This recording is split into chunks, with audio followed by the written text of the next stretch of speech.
All around the world, there are strange reports of man-like canine beasts. They go by many names: shapeshifters, beasts, dogmen, and Manwolf.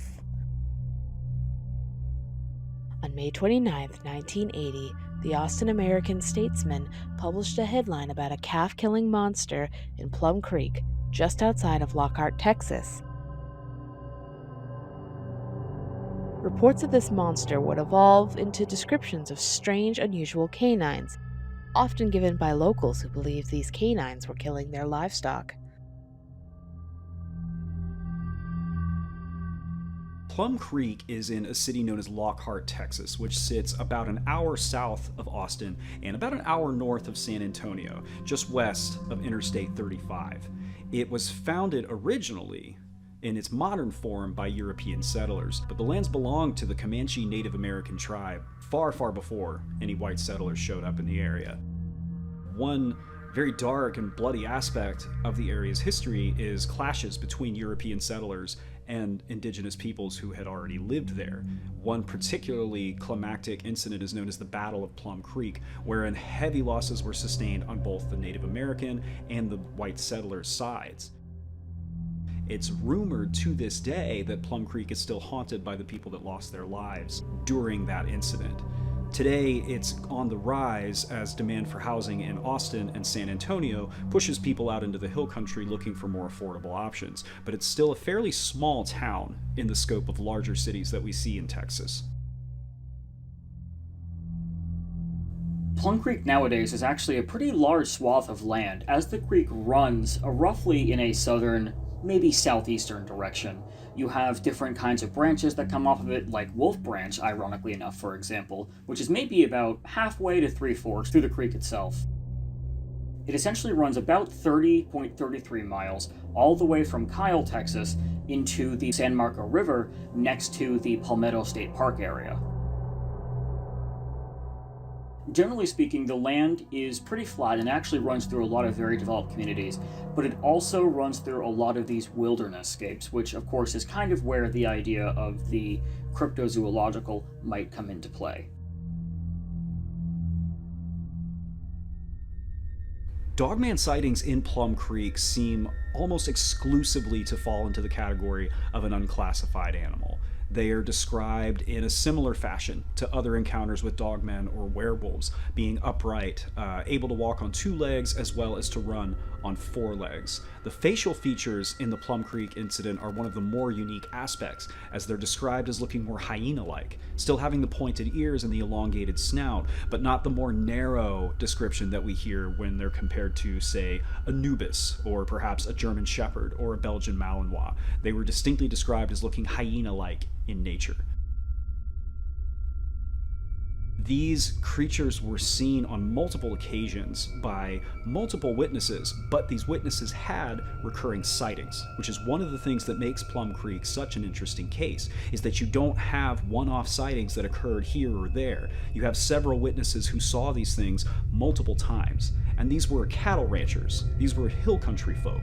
These were not people inclined to making up stories. And in fact, one witness, a man named James Witter, didn't come forward with his story for many, many years.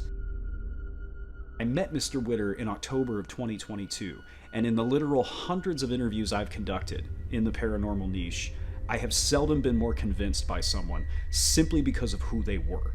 He was at first reluctant to speak with me because he wasn't interested in getting wrapped up in some sensationalized thing, the Beast of Plum Creek.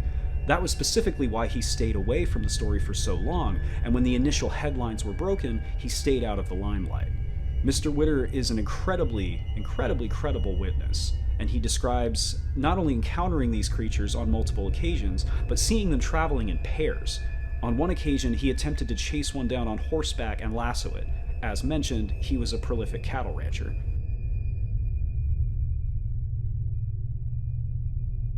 We know what we've seen. They don't want to believe us, that's all right. Put it this way, it wasn't a wolf.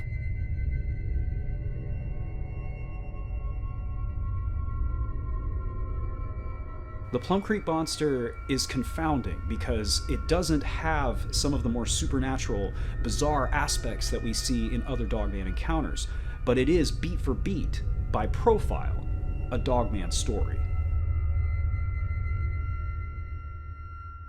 So when it comes to Plum Creek and the sightings of multiple werewolves or dogmen, what we have is supposition, at least on the part of some of the witnesses, that this might have been a family group. And that really threw me for a loop for a long time, because I was like, I don't understand how that fits in with these other Dogman stories where there's usually one solitary creature. While doing research, looking into some of these other traditions around werewolves, I came across something very, very interesting, which is in Ireland, the idea or the tradition of werewolfism is actually a hereditary trait, to where an entire family can be a family group of werewolves. The entire family will prey on livestock. So when trying to figure out where Plum Creek kind of fits into the entire narrative of Dogman and or werewolves, I would probably say it's somewhere in that region of familial groups, which altogether, in terms of werewolves or Dogman, is extremely narrow. We're already working with a very, very small subset of sightings, of reported sightings, and a very, very lackluster historical record. But if you had to choose a place where to put Plum Creek, it would be in a sort of very, very small familial niche of werewolves. The Texas Dogman Triangle is a concentrated area of apparent or purported Dogman activity within the state of Texas. The 3 points of the triangle are Dallas, Houston, and San Antonio, respectively. Sightings are generally concentrated at these 3 points in the larger population centers, or rather around the larger population centers, as they generally occur out in the hill country, by roadways, on cattle ranches, and in state parks. There are also sightings scattered across the triangle in between, both in between the points themselves, as well as all throughout the middle. And then we have additional reports that come from outside the triangle proper. They are consistently in line with what seem to be cryptid sightings, unclassified animals. But as with any study, or seemingly any study of Dogman activity, there still is quite a bit of crossover into what appears to be the supernatural realm. Reports from the Dogman Triangle can be traced back at least 100 years to the late 1800s, and they continue to occur in the modern day.